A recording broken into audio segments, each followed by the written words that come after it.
on se retrouve pour continuer la lecture chuchotée d'Harry Potter et le prisonnier d'Azkaban. On a déjà bien avancé sur la lecture. On peut regarder sur YouTube, on peut regarder les rediffusions en effet sur ma chaîne YouTube, Kilimias ASMR. On plonge directement dans le chapitre 9, Sinistre défaite. Et on voit notamment une magnifique illustration avec des chandelles. Je n'ai aucune idée de ce qui est au sol. Je ne sais pas ce que c'est. Je vois des chandelles qui volent. Je pensais que c'était la grande salle. Mais j'en doute. Il y a un magnifique vitrail. Je ne sais pas du tout ce qui est au sol. Je crois qu'il y a des fantômes. Je ne sais pas. On va voir ça dans un instant. Le professeur Dumbledore renvoya les élèves de Gryffondor dans la grande salle, où ils furent rejoints 10 minutes plus tard par ceux de Poufsouffle, Serdaigle et Serpentard, qui semblaient complètement désorientés. Ah mais c'est ça, oui t'as raison, c'est des enfants qui dorment dans les sacs de couchage. Exact, je croyais que c'était des petites larves. Mais pas du tout, c'est des enfants dans les sacs de couchage. Oh là là là là. Les professeurs et moi-même devons fouiller systématiquement le château, annonça Dumbledore, tandis que les professeurs McGonagall et Flitwick fermaient toutes les portes qui donnaient accès à la grande salle.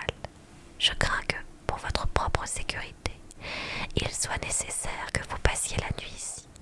Je demande au préfet de monter la garde aux portes de la grande salle et je confie au préfet et à la préfète en chef le soin d'organiser les choses. Tout incident devra m'être immédiatement signalé, ajouta-t-il en s'adressant à Percy, qui paraissait gonflé d'orgueil et d'importance. Vous demanderez à l'un des fantômes de me transmettre un message en cas de besoin. Le professeur Dumbledore s'apprêta à quitter la grande salle, mais il se ravisa soudain. « J'oubliais, dit-il, vous allez avoir besoin de... » Il fit un geste négligent avec sa baguette magique, et aussitôt les longues tables s'envolèrent pour s'aligner contre les murs. Un autre coup de baguette, et le sol se couvrit de centaines de gros sacs de couchage moelleux, d'une couleur violette. Alors, la chaîne YouTube s'appelle Kilimias ASMR. Sinon, vous avez le lien de la chaîne directement dans ma bio TikTok, sur mon profil. Dormez bien, dit le professeur Dumbledore en refermant la porte derrière lui. Un grand brouhaha s'éleva immédiatement dans la grande salle. Les Gryffondors étaient en train de raconter ce qui s'était passé aux élèves des autres maisons. Tout le monde dans les sacs de couchage, cria Percy. Fini les bavardages. Extinction des feux dans 10 minutes. Venez, diront à Harry et à Hermione. Ils prirent des sacs de couchage et allèrent s'installer dans un coin. Vous croyez que Blake est toujours dans le château, murmura Hermione d'un air anxieux. Apparemment, Dumbledore en est persuadé, dit Ron. C'est une chance qu'il ait choisi ce soir pour se manifester, dit Hermione, tandis qu'ils se glissaient tout habillés dans leur sac de couchage. C'était la seule soirée où on n'était pas dans la tour. Il a dû perdre la notion du temps, à force d'être toujours en fuite, dit Ron. Il ne s'est pas aperçu que c'était Halloween. Sinon, c'est ici, dans la grande salle, qu'il aurait débarqué. Hermione fut secouée d'un frisson. Tout autour d'eux, les élèves se posaient la même question les uns aux autres. Comment a-t-il fait pour entrer? Il a peut-être la faculté de transplaner, dit un élève de Serdaigle. Tu sais, apparaître dans les airs comme si on venait de nulle part. Il s'est sans doute déguisé, dit un élève de Poufsouffle. Ou peut-être qu'il a volé jusqu'ici, suggéra Dean Thomas. Est-ce que je suis vraiment la seule personne à avoir jamais pris la peine de lire l'histoire de Poudlard, dit alors Hermione avec colère. Probablement, répondirent.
grincement de la porte qui s'ouvrait à nouveau, puis d'autres bruits de pas qui s'approchaient. Monsieur le directeur, c'était Rogue. Harry resta parfaitement immobile, l'oreille tendue. Le deuxième étage a été entièrement fouillé, il n'y est pas, et Rusard a inspecté les sous-sols, rien là-bas non plus. Et la tour d'astronomie, la pièce du professeur Trelawney, la volière, tout a été fouillé. Très bien, Severus, je ne m'attendais pas à ce que Blake traîne dans les parages. Avez-vous une idée de la façon dont il est entré ? Demanda Rogue. Harry souleva légèrement sa tête, posée sur son bras, pour dégager son autre oreille. J'en ai beaucoup, et elles sont toutes aussi invraisemblables les unes que les autres. Harry ouvrit légèrement les yeux pour voir où se trouvaient Dumbledore et les deux autres. Dumbledore lui tournait le dos, mais il voyait le visage de Percy qui écoutait avec attention et le profil de Rogue, apparemment furieux. Vous vous souvenez de la conversation que nous avons eue, monsieur le directeur, juste avant le début du trimestre, dit Rogue, en remuant à peine les lèvres, comme s'il voulait éviter que Percy l'entende.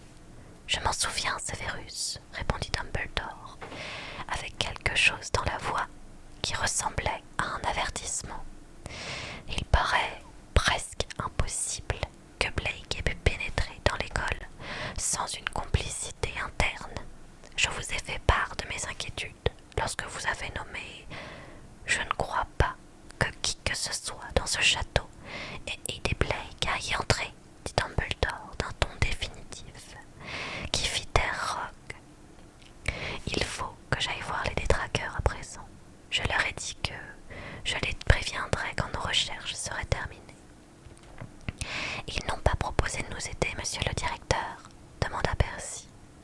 Oh, si, répondit froidement Dumbledore. Mais je puis vous affirmer qu'aucun des traqueurs ne franchira jamais l'enceinte de ce château tant que j'en serai le directeur. Percy paraissait quelque peu désarçonné. Dumbledore quitta la grande salle d'un pas rapide et silencieux. Rogue resta un instant immobile en regardant partir le directeur avec une expression de profonde rancœur. Puis il s'en alla à son tour. Harry jeta un regard oblique vers Ron et Hermione. Eux aussi avaient les yeux ouverts. « Qu'est-ce que ça veut dire tout ça ?» murmura Ron. Dans les jours qui suivirent, toute l'école ne parla plus que de Sirius Black, chacun ayant sa théorie sur la façon dont il était entré.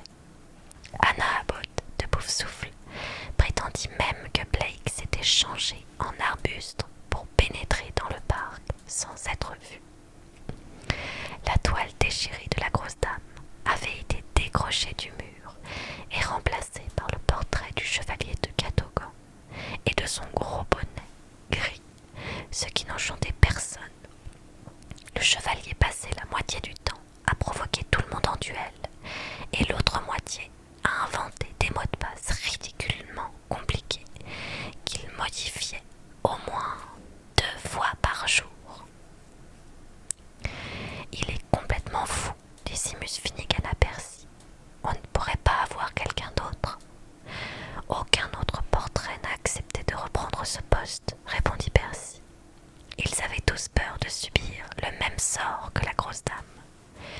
Le chevalier du Catogan a été le seul suffisamment courageux pour se porter volontaire. Le chevalier était cependant le dernier des soucis de Harry. Il se préoccupait bien davantage de la surveillance constante dont il était l'objet.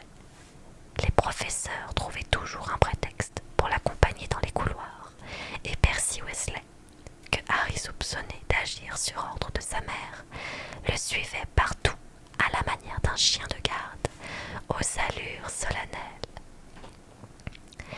Pour couronner le tout, le professeur McGonagall convoqua Harry dans son bureau d'un air si grave qu'il s'attendait à l'entendre lui annoncer la mort de quelqu'un.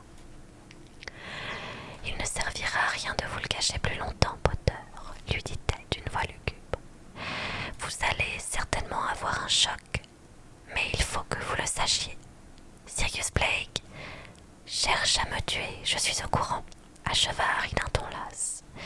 J'ai entendu le père de Ron le dire à sa mère. Monsieur Weasley travaille au ministère de la magie. Le professeur McGonagall parut stupéfaite. Elle fixa Harry pendant un bon moment, avant de reprendre la parole. Très bien. Dans ce cas, Potter, vous comprendrez pourquoi je crois qu'il n'est pas souhaitable que vous participiez aux séances d'entraînement de Quidditch le soir. Sur un terrain à découvert, en compagnie de vos seuls coéquipiers, vous êtes très exposé, Potter. Mais on doit jouer notre premier match samedi prochain, s'insurgea Harry. Il faut absolument que je m'entraîne. Le professeur McGonagall l'observa d'un regard intense. Harry savait qu'elle attachait une grande importance à l'avenir de l'équipe de Gryffondor. Après tout, c'était elle qui avait suggéré qu'on l'engage comme attrapeur. Harry attendit, en retenant son souffle. Le professeur McGonagall se leva et regarda par la fenêtre le terrain de Quidditch qu'on apercevait à travers la pluie. Vous savez, Potter, j'aimerais bien que notre équipe remporte enfin la coupe. Mais quand même, je serais plus tranquille si un professeur était là pour veiller sur vous. Je vais demander à Madame Pippin d'assister à vos séances d'entraînement. Le temps empirait de jour en jour, à mesure que se rapprochait la date du premier match de Quidditch. Mais l'équipe de Gryffondor n'en continuait pas moins de s'entraîner avec ardeur, sous l'œil vigilant de Madame Pippin.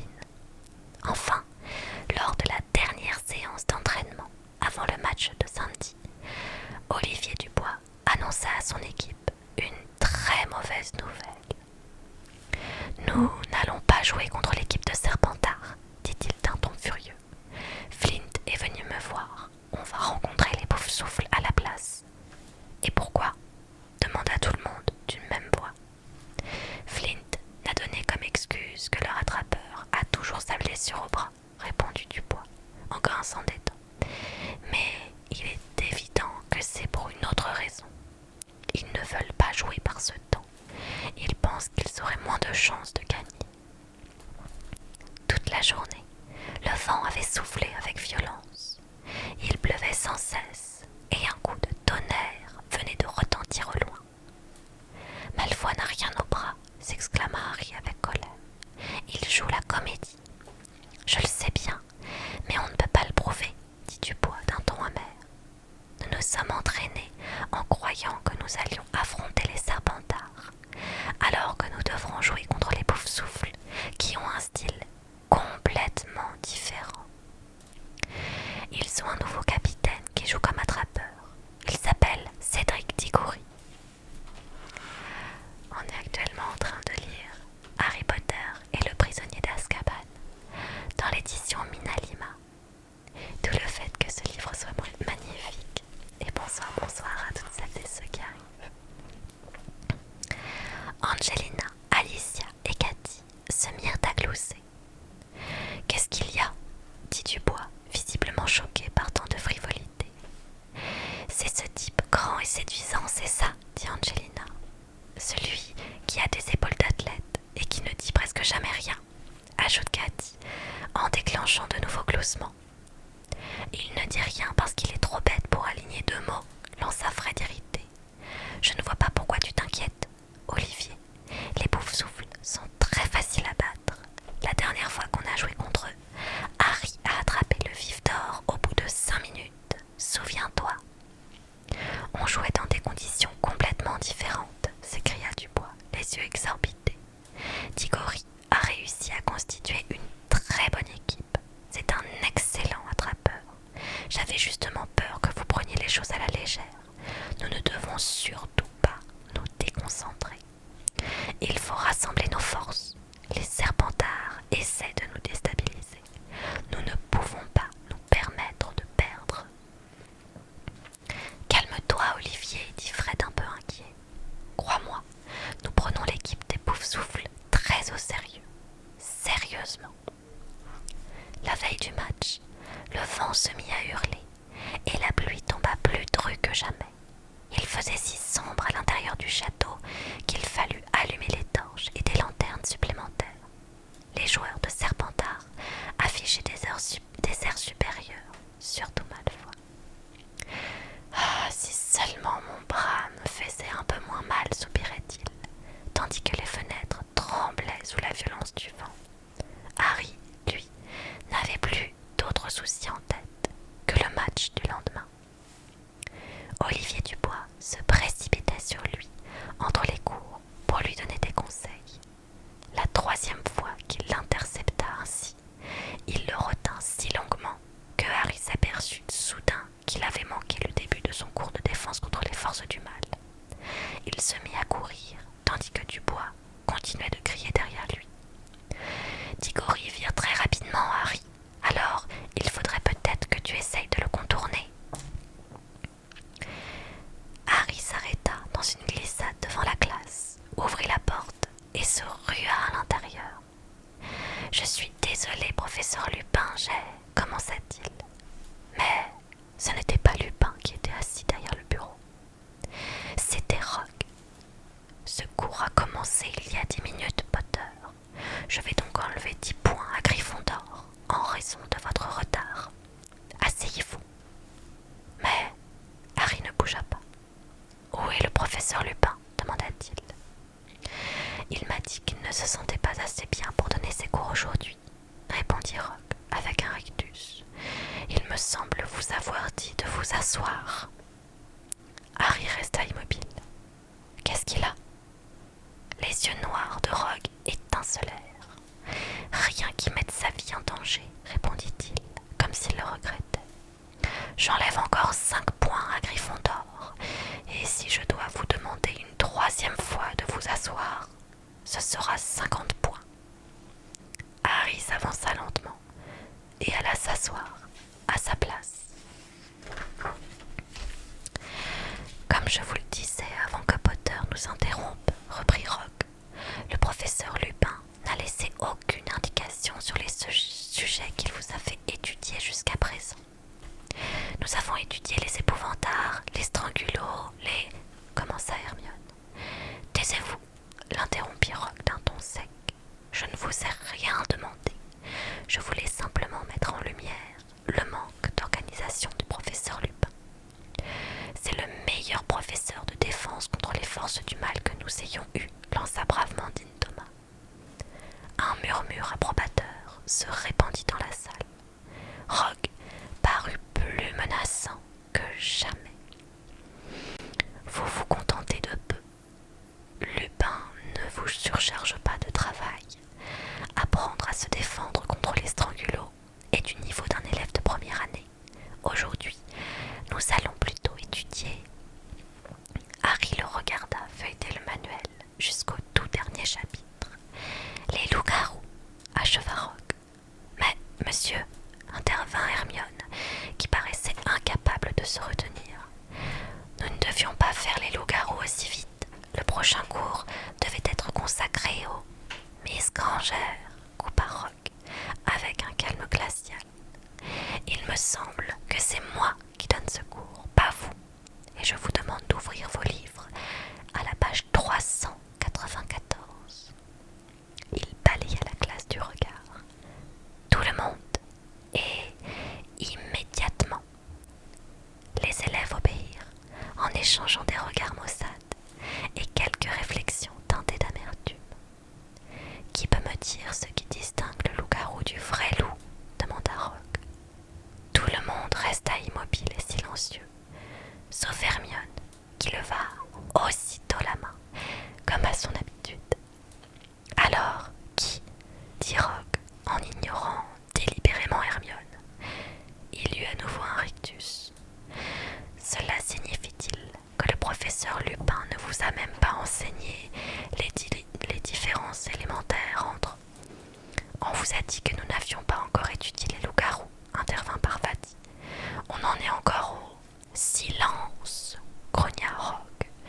Eh bien, je n'aurais jamais pensé voir un jour une classe de 3e année incapable de reconnaître un loup-garou. Je ne manquerai pas d'informer le professeur Dumbledore du retard que vous avez pris. S'il vous plaît, monsieur, dit Hermione, qui avait gardé la main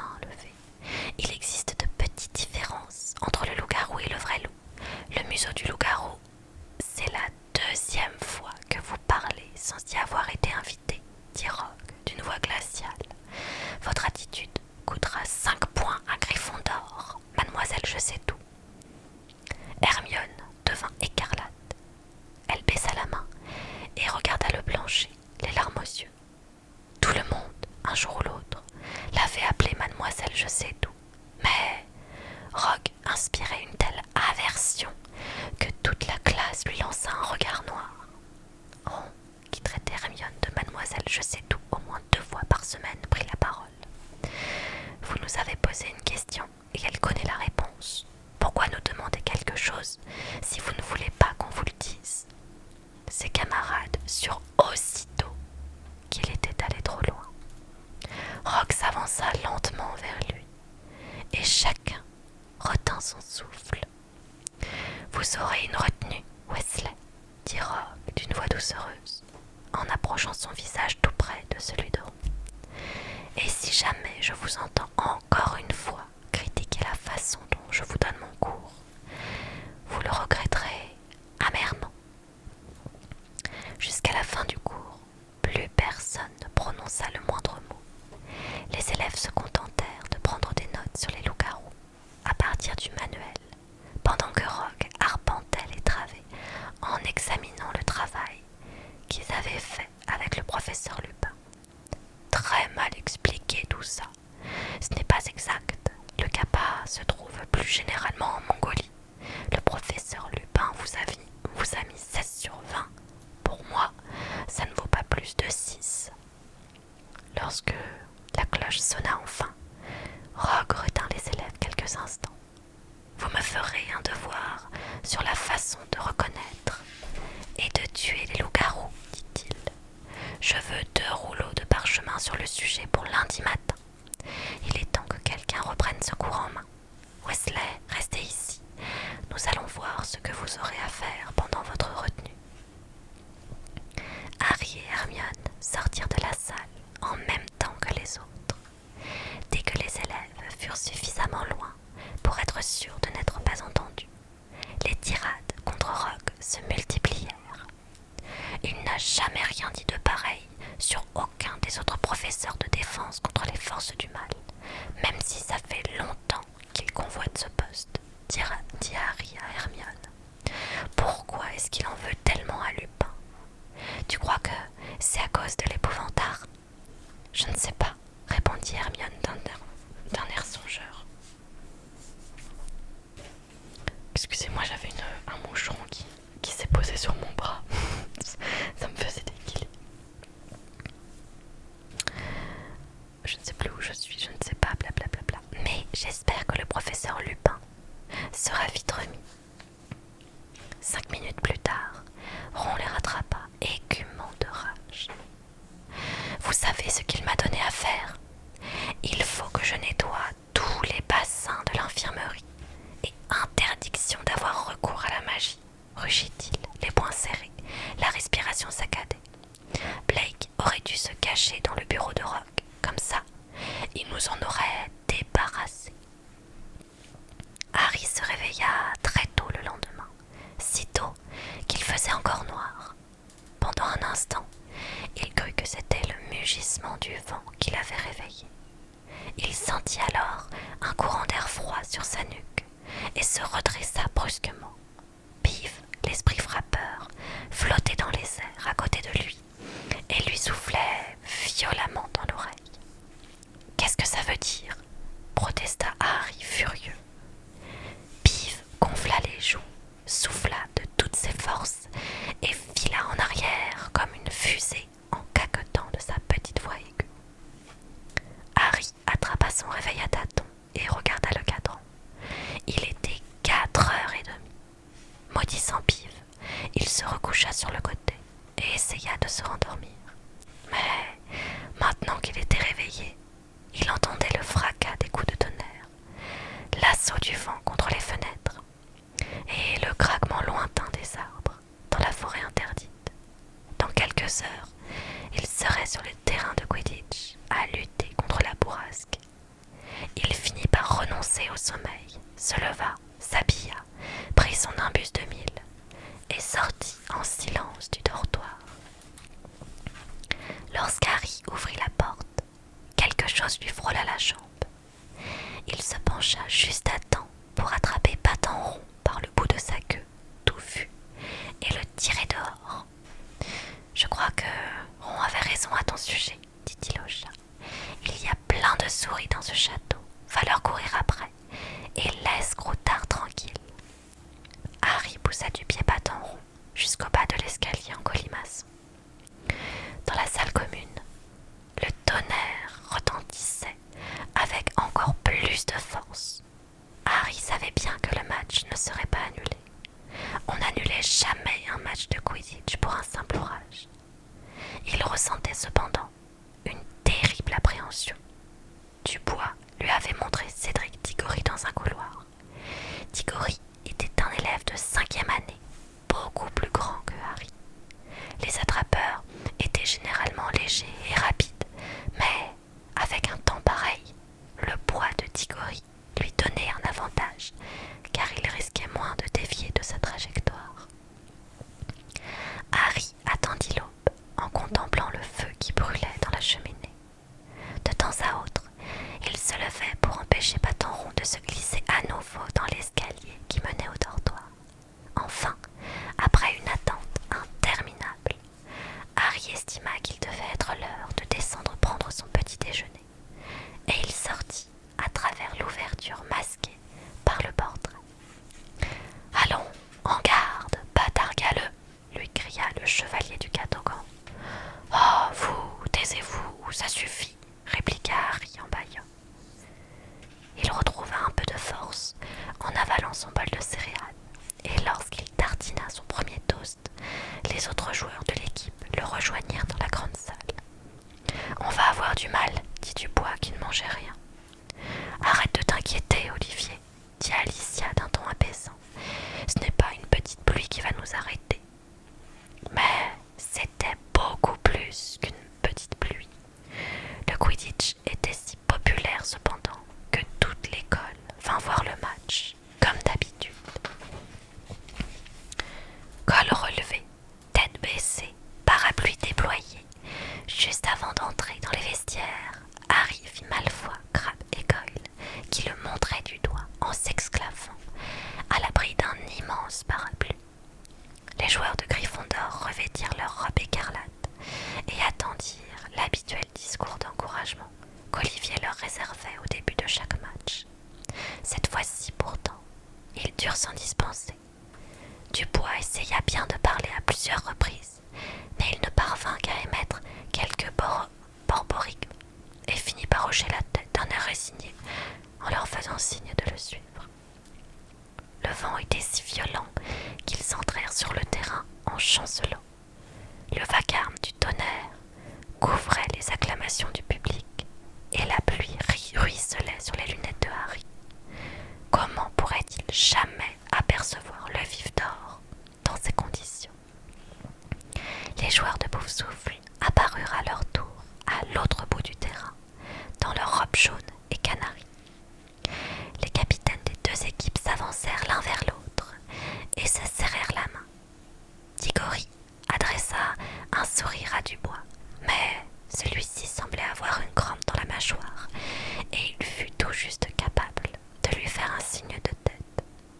Harry lut sur les lèvres de Madame Bibine. « Enfourchez vos balais !» Il arracha son pied droit de la gadoue et passa la jambe par-dessus le manche de son imbus de mille. Madame Bibine donna un coup de sifflet qui parut lointain dans le vacarme de la tempête, et les joueurs décollèrent. Harry s'éleva rapidement, mais le vent faisait légèrement dévier son balai. Il essaya de maintenir son cap le mieux possible et décrivit une courbe en plissant les yeux sous la pluie qui tombait à verse. On est en train de lire Harry Potter et le prisonnier d'Azkaban dans l'édition Minalima.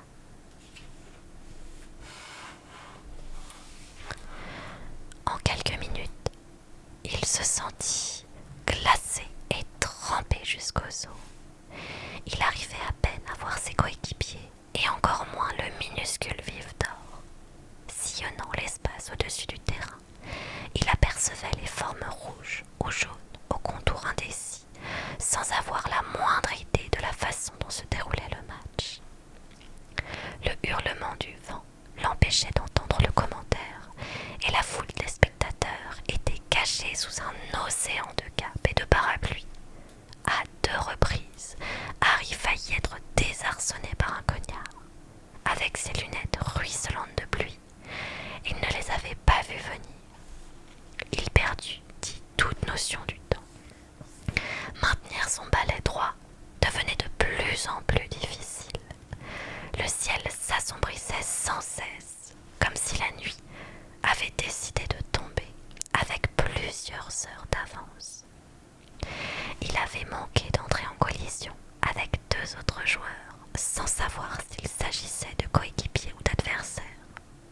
Ils étaient tous tellement trempés et la pluie était si dense qu'ils n'arrivaient plus à les distinguer les uns des autres.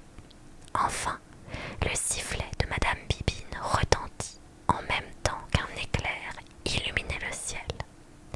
Harry aperçut la silhouette de Dubois qui lui faisait signe de descendre. L'équipe au complet atterrit sur le sol dans des éclaboussures de boue.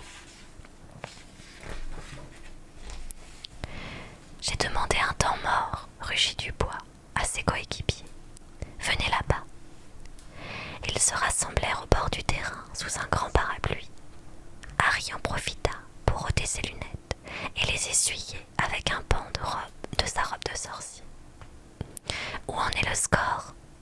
On a 50 points d'avance, dit Dubois. Mais si on n'attrape pas bientôt le vif d'or, on y sera encore ce soir. Comment veux-tu que je le voie avec ça ? Dit Harry d'un ton exaspéré en agitant ses lunettes.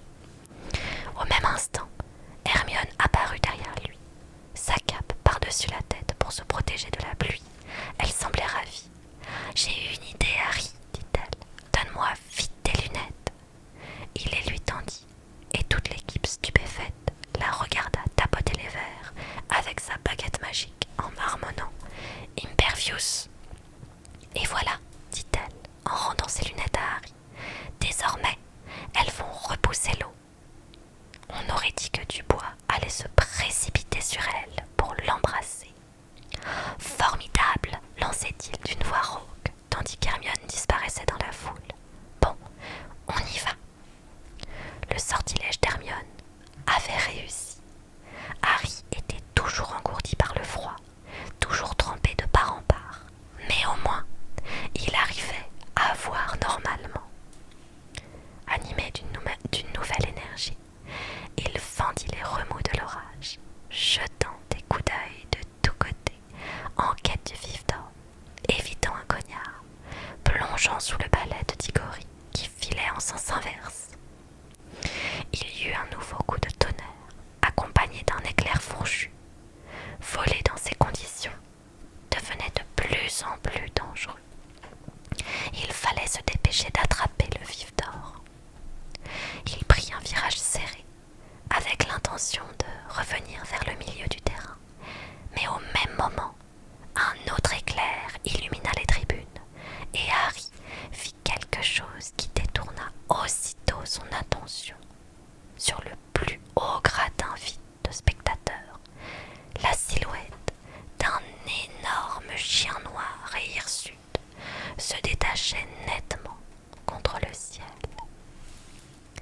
Harry sentit ses mains engourdies glisser sur le manche du balai, et son imbus fit un bref plongeon.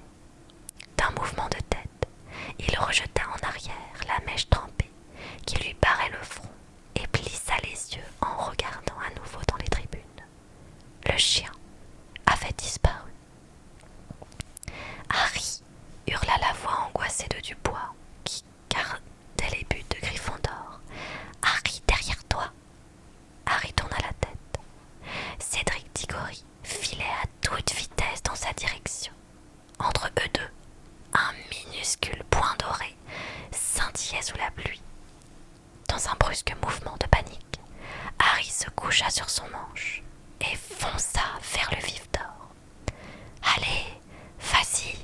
murmura-t-il à son imbus, le visage fouetté par la pluie. « Vite, plus vite !» Mais quelque chose d'étrange se produisait. Un silence inquiétant s'était soudain abattu sur le stade. Bien qu'il fût toujours aussi violent, le vent avait cessé de mugir. C'était comme si quelqu'un avait coupé le son, comme si, tout à coup, Harry était devenu sourd. Il sentit alors une vague de froid l'envahir, un froid qui le pénétra jusqu'au fond de lui-même, un froid terriblement familier.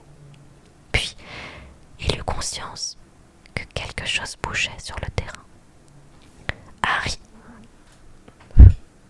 Excusez-moi, j'ai un moucheron qui vole près du micro. Harry détacha les yeux du vif d'or et regarda en bas. Une centaine de détraqueurs au moins, leurs faces encagoulées, levées vers lui, se tenaient sur le terrain. Il eut l'impression qu'une eau glacée se déversait dans sa poitrine et lui déchirait les entrailles. Alors, il entendit à nouveau la voix de quelqu'un qui criait à l'intérieur de sa tête. Une voix de femme. Pas Harry, je vous en supplie. Pas lui. Pousse-toi, espèce d'idiote. Allez, pousse-toi. Non, pas Harry, je vous en supplie. Tuez-moi si vous voulez. Tuez-moi à sa place.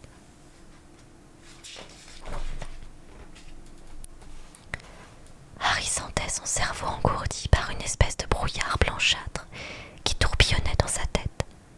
Que faisait-il là? Pourquoi volait-il sur ce balai? Il fallait immédiatement porter secours à cette femme. Elle allait mourir. Quelqu'un était sur le point de l'assassiner. Harry tombait à travers le brouillard glacé. Non, pas Harry, je vous en supplie. Ayez pitié. Ayez pitié. Une voix suraiguë se mit à rire. La femme hurla. Et Harry n'entendit plus rien du tout. Heureusement que le sol était trempé. La boue amortit sa chute. Moi j'ai cru qu'il s'était tué. Mais ses lunettes ne sont même pas cassées. Harry entendait les voix qui murmuraient autour de lui, mais il ne comprenait pas ce qu'elles disaient. Il n'avait aucune idée de l'endroit où il se trouvait, ni de la façon dont il y était arrivé, ni de ce qu'il avait fait auparavant. Tout ce qu'il savait, c'était que chaque centimètre carré de son corps lui faisait mal, comme si on l'avait systématiquement roué de coups.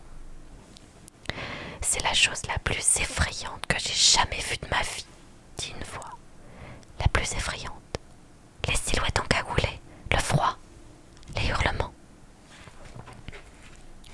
Le livre s'appelle Harry Potter et le prisonnier d'Azkaban et c'est l'édition Mina Lima.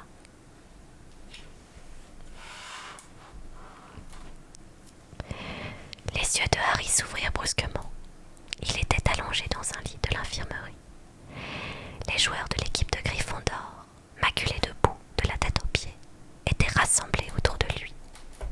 Ron et Hermione étaient également présents.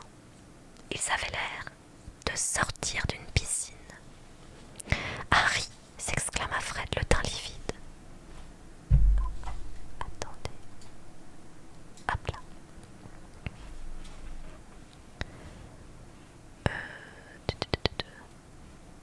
Le teint livide sous les taches de boue qui lui couvraient le visage. Comment tu te sens?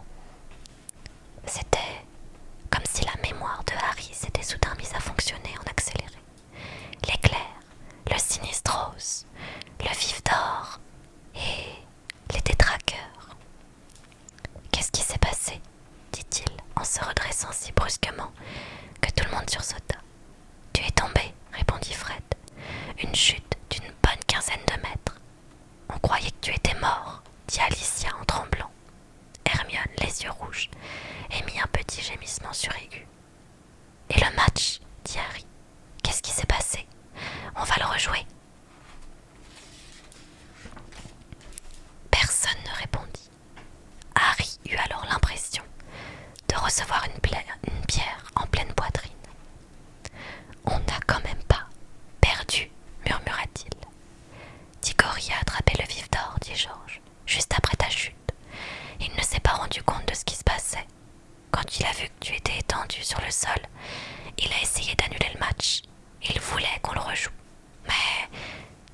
Toujours à la douche, répondit Fred. Je crois bien qu'il essaye de se noyer. Harry colla son visage contre ses genoux en se prenant les cheveux. Fred lui saisit l'épaule et le secoua un bon coup. Allons, Harry, c'est la première fois que tu n'arrives pas à attraper le vif d'or, dit-il. Il fallait bien que ça arrive un jour, dit George. Et puis, ce n'est pas fini, reprit Fred. On a 100 points de retard. Donc, si Poufsouffle perd contre Serdaigle et qu'on gagne contre Serdaigle et Serpentard, il faudrait que Poufsouffle perde d'au moins 200 points, fit remarquer George. Mais s'ils battent Serdaigle, impossible. Serdaigle a une très bonne équipe. Mais si Serpentard perd contre Poufsouffle, ça dépend de combien ils perdent. Il faudrait une marge de 100 points dans les deux cas. Harry resta silencieux. Ils avaient perdu. Pour la première fois depuis ses débuts dans l'équipe, il avait perdu un match de Quidditch. Une dizaine de minutes plus tard, Madame Pomme-Fraîche vint annoncer à l'équipe que la visite était terminée. On reviendra te voir plus tard, dit Fred. Et ne te fais pas de bile, Harry. Tu es toujours le meilleur attrapeur qu'on ait jamais eu. Les joueurs de Gryffondor s'en allèrent, en laissant des traces de boue derrière eux. Madame Pomme-Fraîche referma la porte sur eux d'un air réprobateur, et Ron et Hermione se rapprochèrent du